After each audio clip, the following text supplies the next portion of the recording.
नमस्कार। आज हम कुंडली के सबसे रहस्यमय भाव की चर्चा करने वाले हैं। कुंडली का 8वां भाव, जिसको मृत्यु का भाव भी कहा जाता है, जीवन में आने वाली पीड़ाओं का भाव भी कहा जाता है। लेकिन इस भाव का जो रोल है ना, यहां तक सीमित नहीं है। इसका रोल बड़ा वाइड है। और एक मजेदार बात, अगर आपकी कुंडली में जो 8th हाउस है ना, ये कमजोर होगा तो आप अपने जीवन में जितना मर्जी स्ट्रांग हो लीजिए, स्ट्रगल्स में हारते चले जाएंगे। लेकिन ठीक उसी समय पे अगर आपकी कुंडली में 8th हाउस स्ट्रांग होगा तो आप अपने जीवन में हारती हारती बाजी को भी जीतना शुरू कर देंगे। ये वो घर है जो आपका पैसा नहीं, आपकी औकात बदल देता है। ये आपकी आइडेंटिटी नहीं, ये आपकी डेस्टिनी को बदल देता है। मोस्टली एस्ट्रोलॉजर जो है ना 8th हाउस से डरते हैं, क्योंकि यहां गलती हुई तो प्रेडिक्शन डेंजरस हो जाता है। क्लाइंट को डराना आसान है, लेकिन समझाना थोड़ा मुश्किल होता है। और इसीलिए आज हम 8th हाउस को सिर्फ डेथ के हाउस से नहीं, डेस्टिनी के हाउस की तरह समझने की कोशिश करेंगे। नमस्कार, मेरा नाम है योगेश शर्मा। स्वागत है आपका happy life with Yogesh Sharma में। और दोस्तों, इस वीडियो में आगे बढ़ने से पहले एक विनम्र निवेदन कि अगर अभी तक आपने अपने इस चैनल को सब्सक्राइब नहीं किया है तो कृपया सब्सक्राइब जरूर करिएगा और बेल बटन दबाना बिल्कुल मत भूलिएगा। अब सबसे पहले एक बात जो है उसको क्लियर कर देते हैं कि 8th हाउस को डेथ का घर कहना ये बिल्कुल वैसा है कि जैसे आप सर्दियों को डेथ ऑफ समर बोल दें, है ना। तो टेक्निकली सर्दियों को डेथ ऑफ समर कहना सही है, लेकिन ये एक बड़ा इनकम्प्लीट सा सिनेरियो होता है। सर्दियों की अपनी रेलेवेंस है, गर्मियों की अपनी रेलेवेंस है।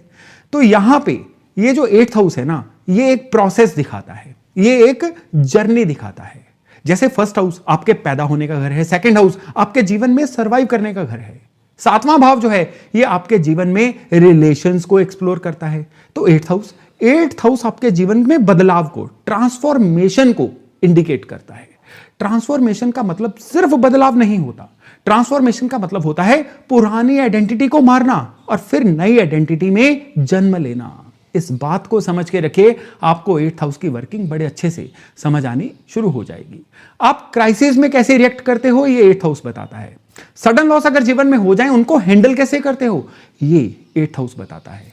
आप अपने छिपे हुए सच का सामना कैसे करते हो, ये 8th हाउस बताता है। और सबसे ज्यादा इंपॉर्टेंट, यह घर बताता है कि आप अपने जीवन में डर के साथ डील कैसे करते हो। अब क्योंकि देखिए 8th हाउस जो है ये सिर्फ एक्सटर्नल इवेंट्स का घर नहीं है, ये आपका इंटरनल सर्वाइवल मैकेनिज्म जो होता है ना, ये उसका भी घर है। मैं आपको एक इंपॉर्टेंट बदलाव, एक इंपॉर्टेंट डिस्टिंक्शन कह लीजिए समझाता हूं। एक होती है फियर बेस्ड एस्ट्रोलॉजी, डराने वाली। वो कहती है 8th हाउस खराब होगा तो एक्सीडेंट होंगे, पैसा जाएगा, हेल्थ बिगड़ जाएगी। लेकिन जो एक्चुअल एस्ट्रोलॉजी है ना, विजडम बेस्ड एस्ट्रोलॉजी, वो कहती है कि 8th हाउस पावरफुल है तो आपके जीवन में रिवर्सल तो होंगे, आप पीछे तो जाओगे, लेकिन फिर बड़ी ताकत से उभरोगे, एक नया वर्जन, अपना 2.0 वर्जन बन के फिर दुनिया के सामने आओगे। ये कहता है 8th हाउस। जो एस्ट्रोलॉजर 8th हाउस को समझ गया, वो क्लाइंट को डराना बंद कर देता है, और जो नहीं समझा वो डराने का काम ही करता चला जाता है।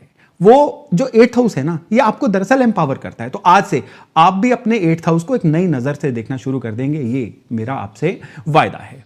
अब मैं आपको 8th हाउस में थोड़ा और डीप ले जाता हूं। ये जो 8वां भाव है ना, ये एस्ट्रोलॉजिकली तो इंपॉर्टेंट है ही है, लेकिन साइकोलॉजिकली ये सबसे ज्यादा इंपॉर्टेंट है। क्यों? क्योंकि ये घर जो है ना, ये आपका अनकॉन्शियस माइंड होता है। जब लाइफ स्मूथ चल रही होती है ना, तो आपके जो भी डिसीजंस होते हैं ना, ये कॉन्शियस माइंड से होते हैं, लॉजिक से होते हैं, प्लानिंग से होते हैं, हर चीज को आप तरीके से चलते हो। लेकिन जब भी आपकी लाइफ आपके कंट्रोल से बाहर हो जाती है ना, या सडन लॉस आ जाता है, या आपके साथ कोई धोखा हो जाता है, या जब भी आपके जीवन में कोई ना कोई क्राइसिस आ जाते हैं, तब आप रिएक्ट नहीं करते हो, तब आप अनकॉन्शियसली रिस्पॉन्ड करते हो। और ये वो रिस्पॉन्स जो है ना, ये 8th हाउस से कंट्रोल होता है। देखो, मैं आपको एक एग्जांपल देता हूं। एक आदमी जिसका बिजनेस एकदम चलते चलते डूब गया, सडनली सब कुछ खत्म हो गया। कुछ लोग इस सिचुएशन में एकदम से फ्रीज हो जाते हैं, डर के मारे कुछ कर नहीं पाते। और कुछ लोग जो हैं वो फाइट करते हैं, गुस्से में गलत डिसीजन ले लेते हैं। और कुछ लोग जो हैं वो ट्रांसफॉर्म हो जाते हैं, बदल जाते हैं, क्राइसिस को अपॉर्चुनिटी बना लेते हैं, आपदा को अवसर बना लेते हैं। ये 3 रिएक्शन मैंने बताए। ये 8th हाउस की स्ट्रेंथ जो होती है ना, ये रिएक्शंस को डिसाइड करती है कि इनमें से कौन सा रिएक्शन जो है कोई इंसान देगा। 8th हाउस आपको ये भी दिखाता है कि ट्रॉमा मेमोरी आपकी कैसी है, आप पास्ट की पेन को कैसे डील करते हो। आपके जीवन में कंट्रोल इश्यूज तो नहीं है, आप सिचुएशंस को कंट्रोल करना चाहते हो या फ्लो में बने रहना चाहते हो। इमोशनल सर्वाइवल इंस्टिंक्ट, यानी कि जब भी आपके ऊपर कोई इमोशनल अटैक होता है ना, तब आप क्या करते हो? जीवन में रिएक्ट करते हो कि रिस्पॉन्ड करते हो? ये 8th हाउस होता है। इंटरेस्टिंग हो रहा है ना? तो यहां समझने वाली बात यह है कि जो 8th हाउस है ना, इसके कमजोर होने का मतलब यह है कि आप बेसिकली कमजोर हो रहे हो, या आप बेसिकली इन चीजों में रिएक्ट करने में कमजोर हो।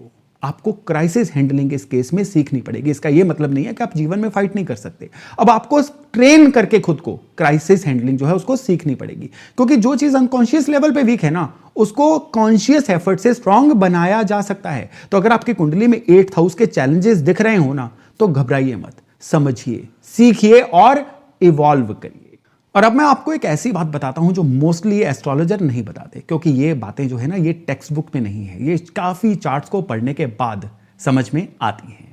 एक स्ट्रॉन्ग 8वें भाव वाले जो लोग हैं ना, ये जीवन में सबसे पावरफुल कमबैक्स करते हैं। इस बात को याद रखिएगा, पावरफुल कमबैक्स। अगर आपकी कुंडली में 8th हाउस वेल प्लेस्ड है, 8th लॉर्ड जो है वो स्ट्रॉन्ग है, 8th हाउस जो है उसके ऊपर अच्छे ग्रहों की दृष्टियां पड़ रही हैं, तो आपकी लाइफ में सडन फेलियर हो सकते हैं, आएंगे भी, लेकिन हर फेलियर के बाद आप अपने जीवन में एक्सपोनेंशियली ग्रोथ करोगे। मैं आपको ना कुछ रियल लाइफ पैटर्न बताता हूं। हर कामयाब व्यापारी, हर सक्सेसफुल एंटरप्रेन्योर, इनके चार्ट में 8th हाउस एक्टिवेशन दिखाई देता है, बिल्कुल जब उनके जीवन में कोई बड़ा ब्रेक थ्रू आया उससे पहले।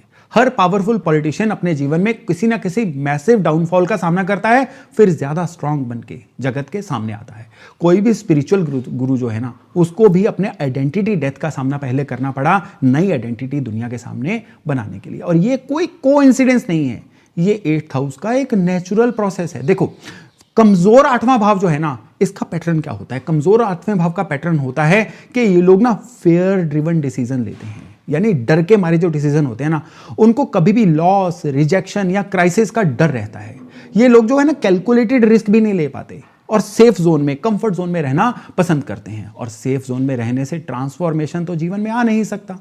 स्ट्रॉन्ग 8th हाउस वाले लोग क्या करते हैं? ये लोग रिस्क भी लेते हैं, ये लोग क्राइसिस फेस करने से घबराते नहीं है, चाहे वहां पे वो हार जाएं, लेकिन हर हार के बाद ये लोग अपने फील्ड को छोड़ते नहीं हैं और स्ट्रांग बन के जगत के सामने आते हैं। और फिर ये लोग नई आइडेंटिटी के साथ, एक नए चेहरे के साथ, एक नई पर्सनैलिटी के साथ अपने जीवन में वापसी करते हैं।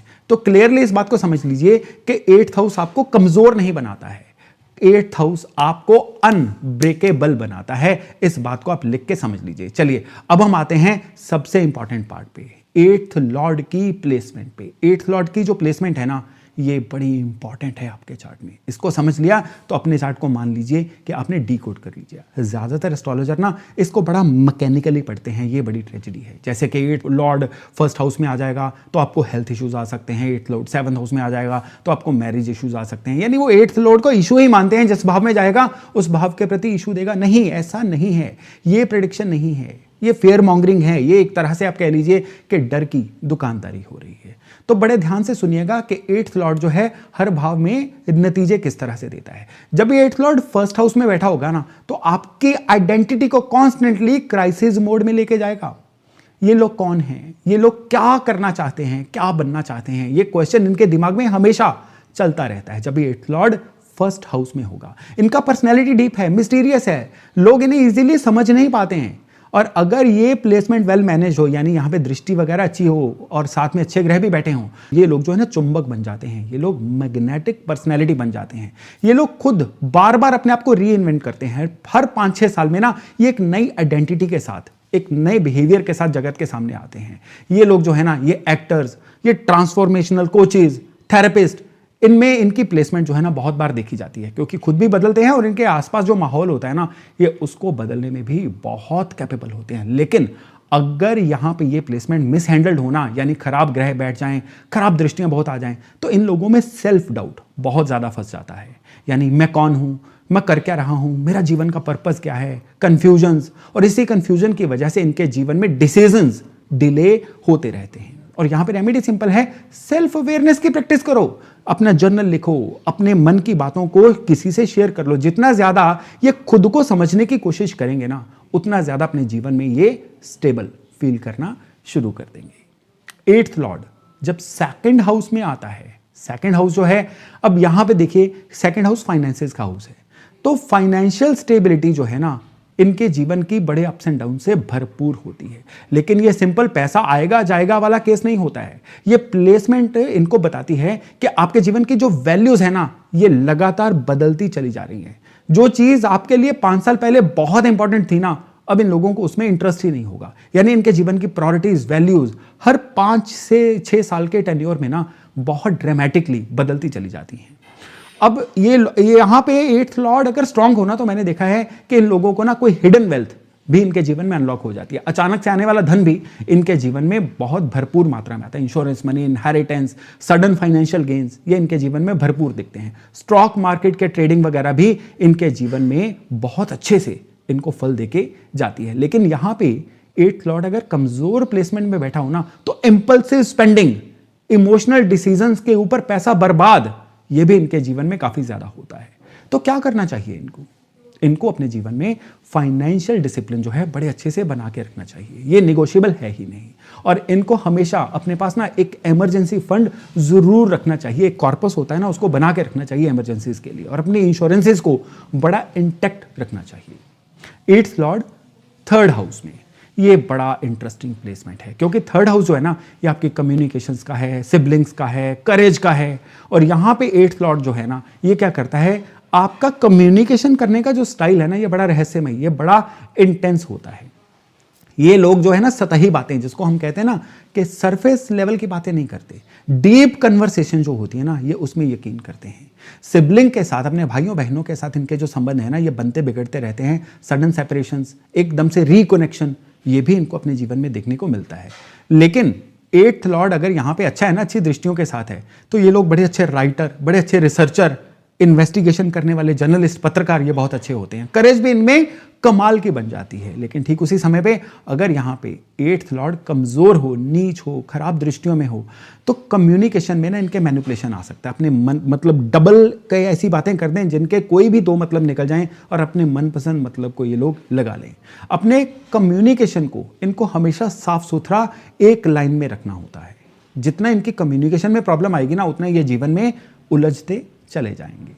8th लॉर्ड 4th हाउस में होगा तो क्या होगा? 4th हाउस होता है आपके घर का, आपके इमोशंस का, सुख के स्थान का, मदर से भी कनेक्टेड होता है 4th हाउस। सब 8th लॉर्ड अगर यहां पे बैठता है, तो जो इंसान की इमोशनल बुनियाद होती है ना, ये बड़ी अनस्टेबल होती है। उनके चाइल्डहुड में कुछ ना कुछ ऐसे ट्रॉमास या ट्रेसेस होती हैं जो सारी जिंदगी इनको हॉन्ट करके रखती हैं। और इवन मदर की हेल्थ या अपने गृहभूमि से दूर जाके सेटल होना, ये भी इनके जीवन में दिखता है। और इनको ना घर में कभी भी कंफर्टेबल या सेफ फील नहीं होता। इस फीलिंग को ये लोग चेक कर सकते हैं। लेकिन यहां पे ये 8th लॉर्ड अगर अच्छी दृष्टियों में हो, तो ये लोग जो है ना, रियल एस्टेट में नाम बड़ा कमाते हैं। इनको हिडन प्रॉपर्टीज, एंसेस्ट्रल लैंड, कुछ ना कुछ ऐसे रिसोर्सेज जो गुप्त हों, ये बड़े अच्छे से देखने को मिल जाते हैं।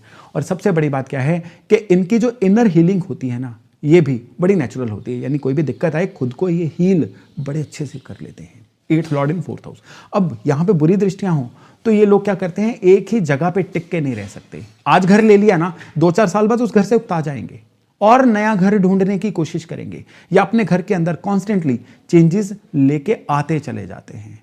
और सबसे बड़ी बात क्या है कि इनका जो घर है ना, ये इनके लिए एक फीलिंग की तरह होता है, एक बिल्डिंग नहीं होती सिर्फ, यानी हाउस नहीं, होम, ये इनके लिए एक सत्य होता है।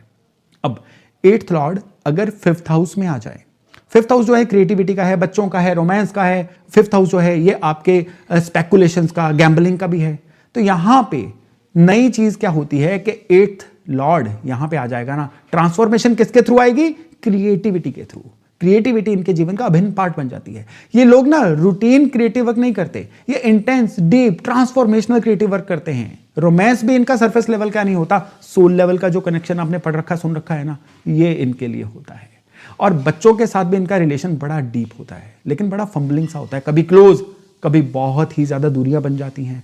और सबसे बड़ी बात क्या है कि अगर इसको ढंग से ये चला लेना अपने मन को, तो ये लोग जो है ना, ओकल्ट नॉलेज, एस्ट्रोलॉजी, तंत्र, साइकोलॉजी, इसमें ये बड़े क्लासी मास्टर बन सकते हैं। स्टॉक मार्केट में भी इनको स्पेकुलेशन में कई बार बड़ी अभूतपूर्व कामयाबी मिलती हुई देखी गई है। लेकिन यहाँ पे खराब दृष्टियाँ होना तो इनका जो रिलेशनशिप होता है ना, बड़ा ऑब्सेसिव सा हो जाता है, अपने पार्टनर को कंट्रोल करने की कोशिश करना, ऑब्सेसिव बन जाना। और सबसे बड़ी बात क्या है कि यहाँ पे इनको लगता है कि मेरी क्रिएटिविटी कहीं ब्लॉक हो रखी है, अनब्लॉक करनी चाहिए, नहीं तो ये ना फ्रस्ट्रेट होना शुरू हो जाते हैं। 8th लॉर्ड अगर 5th में होना तो मेरी सलाह है कि बच्चों के साथ दोस्ताना रखिए, बच्चों को कभी भी कंट्रोल करने की कोशिश मत करिए आपके जीवन में, नहीं तो ये 8th लॉर्ड जो है ना, ये काफ़ी सारी पीड़ा, काफ़ी सारी पेन लेके आ सकता है। चलिए आगे बढ़ते हैं। 8th लॉर्ड 6ठे भाव में ये प्लेसमेंट है, इसको विपरीत राजयोग भी बोला जाता है, मतलब एनिमीज, डेथ्स, डिसीजेस को ट्रांसफॉर्म करके कामयाबी मिलती है। यहां पे 6th हाउस जो होता है ये स्ट्रगल का भाव होता है। 8th लॉर्ड यहां पे हो तो स्ट्रगल्स जो होते हैं ना, ये जीवन में कोई छोटे मोटे नहीं होते, ये बड़े इंटेंस स्ट्रगल्स होते हैं। लेकिन ये लोग जो है ना, स्ट्रगल्स को एक अपॉर्चुनिटी में कन्वर्ट कर लेते हैं। डॉक्टर्स, लॉयर्स, हीलर्स, इनमें ये जो प्लेसमेंट होती है ना, ये बहुत ही कॉमनली देखी गई है। अब यहाँ पे ये लोग जो है ना, इनके जो हिडन एनिमीज होते हैं ना, ये खुद ब खुद ही एक्सपोज हो जाते हैं। और सबसे बढ़िया बात क्या देखी गई है कि ये जीवन में जितनी मेहनत करते चले जाते हैं ना, कर्जा जितना भी हो इनके जीवन में, ये ऑटोमेटिकली चुकता होता चला जाता है। कभी भी कर्जा इनका लंबा नहीं चलता है। लेकिन यहीं पे अगर इस 8th लॉर्ड पे खराब दृष्टियां होना तो कोई ना कोई लंबा चलने वाला हेल्थ इशू ये इनको हो जाता है। और कई बार इनकी जो लीगल बैटल्स होती है ना, ये भी बड़ी लंबी चलने वाली बन जाती हैं। इनके लिए मेरी सलाह है कि इनको अपने जीवन में अनुशासन बहुत अच्छे से मेंटेन करके रखना चाहिए और अपने हेल्थ को पूरी तरह से ध्यान देना चाहिए और कभी भी अपने एनिमीज को इग्नोर नहीं करना चाहिए, नहीं तो फंसने वाला काम बन जाता है। अब 8th लॉर्ड 7th हाउस में हो तो 7th हाउस पार्टनरशिप्स का है, मैरिज का है, गृहस्थी का है। तो 8th लॉर्ड यहाँ पे रिलेशनशिप को कंप्लीटली ट्रांसफॉर्म कर देता है, क्योंकि ट्रांसफॉर्मेशन का ये लॉर्ड है ना, तो जहां पे जाएगा ट्रांसफॉर्मेशन तो लेके आएगा। ये लोग जिससे भी सीरियस रिलेशनशिप में जाते हैं ना, वहां पे वो रिलेशनशिप इन्हें ही चेंज कर देता है। इस चीज को याद रखिएगा।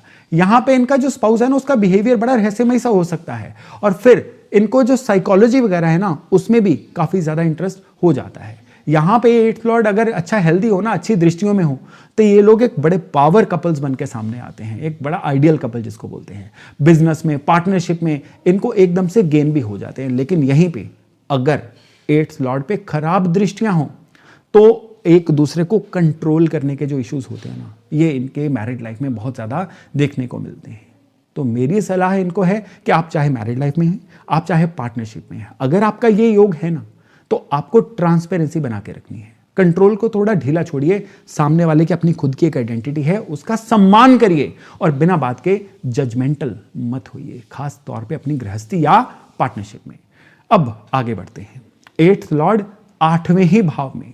अब ये अपने ही, इसको कहते हैं स्वघर, ऑन हाउस, अपने घर की प्लेसमेंट। 8th लॉर्ड जो है ये अपने हाउस में होगा ना, तो ये लोग जो हैं, ये नेचुरल ओकल्टिस्ट जिसको बोलते हैं ना, ओकल्ट साइंस में, हीलिंग में, रिसर्च में इनकी रुचि जो है बहुत हो जाती है। किसी भी छिपी हुई नॉलेज को ढूंढना ये इनको बहुत ज्यादा पसंद रहता है। और इनके जीवन में अचानक से स्पाइक आती है ना, sudden gains, inheritance, insurance, hidden money, ऐसा कोई भी गेन इनके जीवन में बहुत बार देखने को मिलता है।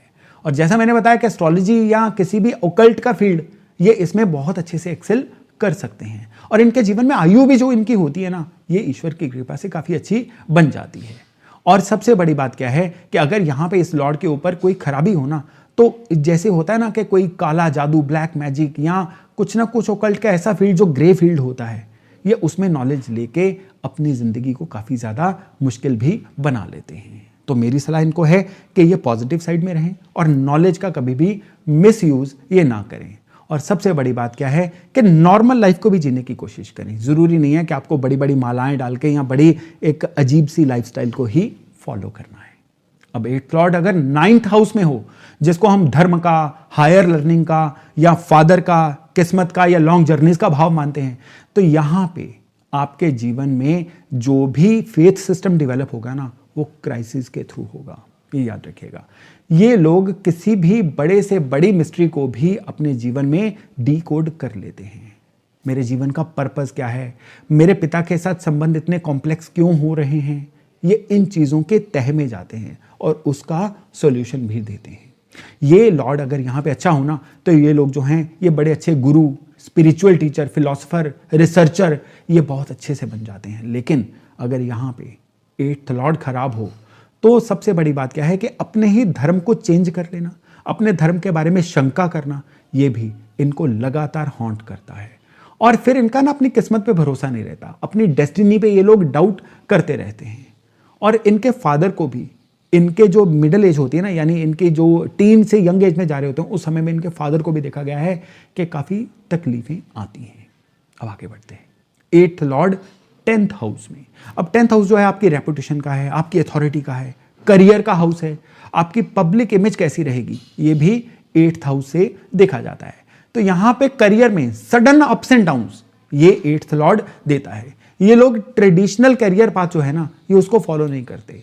इनके करियर में सडन बदलाव जो होते हैं ना, सडन प्रमोशंस, सडन सेटबैक्स, ये काफी ज्यादा आ जाती हैं। लेकिन हर सेटबैक के बाद ये लोग जो है ना, एक बेहतर अपॉर्चुनिटीज के साथ बाउंस बैक भी करते हैं। Research based careers, occult professions, crisis management, surgery, investigations, public image जो इनकी होती है ना, ये थोड़ी सी रहस्यमय सी होती है, लेकिन लोग इनसे बड़े अच्छे फैसिनेटेड रहते हैं। और इनकी रेपुटेशन पे भी, इनकी गुडविल पे भी सडन अटैक्स जीवन में आते रहते हैं। और करियर इनसिक्योरिटी इनको अपने मनस में, अपने मन में लगातार फील होती रहती है। तो मेरी यहाँ पे इनको सलाह है कि इनको अपने बैकअप प्लान हमेशा रखने चाहिए। और सबसे बड़ी बात क्या है कि इनको हमेशा अपने रिज्यूमे को अच्छे से बनाना चाहिए, अपने जो भी स्किल्स होती है ना, उसको हमेशा अप टू डेट रखना चाहिए। 8th लॉर्ड 11th हाउस में। 11th हाउस होता है आपके गेन्स का भाव, सोशल नेटवर्क का भाव, आपके एल्डर सिबलिंग्स का भाव। और 8th लॉर्ड यहां पे सडन अनएक्सपेक्टेड गेन्स भी देता है। ये लोग ट्रेडिशनल मेथड से पैसा नहीं कमाते, यानी इन लोगों का पैसा कमाने का जो तरीका है ना, ये किसी ना किसी ऐसे तरीके से होता है जिसमें इनको अचानक से या अनट्रेडिशनल वे से पैसा आए। और इनके अपने दोस्तों के साथ भी नेटवर्किंग ऐसी होती है जो इनको खुद को ट्रांसफॉर्म कर देती है या नया इंसान बना देती है, दोस्तों या अपने सर्कल की वजह से। लार्ज ऑर्गेनाइजेशन में सीईओ लेवल पे पहुंचना, एमडी लेवल पे पहुंचना, टॉप मैनेजमेंट में पहुंचना इनके लिए बड़ा आसान होता चला जाता है। Stock market, crypto currency, unconventional investments में इनको कामयाबी जीवन में देखने को मिल जाती है। लेकिन यही 8th लॉर्ड 11th हाउस में अगर खराब दृष्टियों में हो, कमजोर हो, तो इनको दोस्तों से धोखा भी मिल जाता है, या सडन फाइनेंशियल लॉसेस भी, या कई बार स्पेकुलेशन की वजह से इनके जीवन में खराबियां मिल जाती हैं। तो मेरी सलाह है कि दोस्तों को हमेशा ओवर ब्लाइंड फेथ मत करिए और बड़े केयरफुली अपने दोस्तों को चूज करिए। ये जब 8th लॉर्ड 11th हाउस में हो तो एक बहुत बड़ी सलाह बनके ये चीज सामने आती है। चलिए आगे बढ़ते हैं। 8th लॉर्ड 12th हाउस में। 12th हाउस होता है मोक्ष का, आपका फॉरेन लैंड में सेटल होने का, एकदम से आइसोलेशन में रहने का, स्पिरिचुअलिटी का भाव होता है। और 8th लॉर्ड यहां पे होता है ना, तो अल्टीमेट ट्रांसफॉर्मेशन थ्रू सरेंडर। इस चीज को याद रखिएगा, यह भी विपरीत राजयोग है। और यहां पे क्या होता है कि जितने भी आपके जीवन में लॉस होते चले जाते हैं ना, ये आने वाले समय में बहुत गेन का रास्ता बनाते हैं। ये लोग मटेरियल वर्ल्ड से धीरे धीरे डिटैच होते चले जाते हैं। और सबसे बड़ी बात क्या है कि फॉरेन सेटलमेंट इन लोगों के लिए बाकियों के कंपैरिजन में काफी आसान होती है। स्पिरिचुअल अवेकनिंग, ईश्वर के साथ जुड़ना, खुद के अंदर झांकना, अध्यात्म या डीप मेडिटेशन, ये इन लोगों के लिए बड़ा आसान सा काम बन जाता है। लेकिन यही 8th लॉर्ड यहां पे अगर खराब होना, तो ओवर आइसोलेशन, घर के अंदर रह के भी जोन आउट रहना, एस्केपिज्म, हर चीज को एस्केप करना, या हिडन एडिक्शंस का खतरा, ये भी इनको काफी ज्यादा देखा जाता है। तो मेरी सलाह है कि अगर आपका 8th लॉर्ड 12th हाउस में है तो स्पिरिचुअलिज्म की, मेडिटेशन की प्रैक्टिस करिए, ग्राउंडेड रहिए। फॉरेन अपॉर्चुनिटी अगर एक्सप्लोर कर सकें तो ये आपके लिए बहुत ही बढ़िया रहता है। तो दोस्तों ये है 8th लॉर्ड के 12 के 12 प्लेसमेंट। देखा आपने, हर प्लेसमेंट जो है उसमें एक ड्यूअलिटी है, अच्छी या बुरी, पॉजिटिव भी है, नेगेटिव भी है, क्योंकि 8th लॉर्ड आपको चॉइस देता है, ट्रांसफॉर्म होना है या जीवन में स्टक रहना है। अब मैं आपको एक प्रेडिक्शन टेक्निक देता हूं जो बहुत कम एस्ट्रोलॉजर देते हैं। 8th हाउस कभी भी डायरेक्ट रिजल्ट नहीं देता है, यह पहले तोड़ता है, फिर आपको अपग्रेड करता है और फिर आपको रिवार्ड देता है। जब किसी के भी 8th लॉर्ड की दशा चल रही होती है ना, तो ये 8th हाउस जो होता है इसका ट्रांजिट एक्टिवेट हो रखा होता है, यानी लाइफ में ये एक ब्रेकडाउन फेज होता है। कोई ना कोई ऐसा रिलेशनशिप, जॉब का, हेल्थ का, कोई या आइडेंटिटी क्राइसिस का ऐसा लॉस हो सकता है जो आपको इमीडिएटली उस समय के लिए तो हिला दे, लेकिन याद रखिएगा यहां पे एंड नहीं है, ये इंटरवल है, इंटरमिशन है। जो लोग इस फेज को समझ लेते हैं ना, वो लोग जो हैं ये अपने जीवन को, इस समय को एक प्रेपरेशन टाइम की तरह लेते हैं, बाउंस बैक करने वाली तैयारी के रूप में लेते हैं। तो दोस्तों ये था मेरी एक छोटा सा प्रयास आपको 8th हाउस, 8th लॉर्ड और उसकी 12 की 12 प्लेसमेंट के बारे में बताने का। मैं आशा करता हूं इससे आपकी एस्ट्रोलॉजिकल नॉलेज भी अपग्रेड हुई होगी, अपने चार्ट को समझने की आपकी थोड़ी सी और एक कह लीजिए स्टेप आप आगे बढ़े होंगे। तो चलिए अभी वाणी को विराम देता हूं, एक वायदे के साथ बहुत जल्द मिलूंगा एक नई वीडियो एक नए टॉपिक के साथ। तब तक अपना खूब ध्यान रखिएगा। नमस्कार।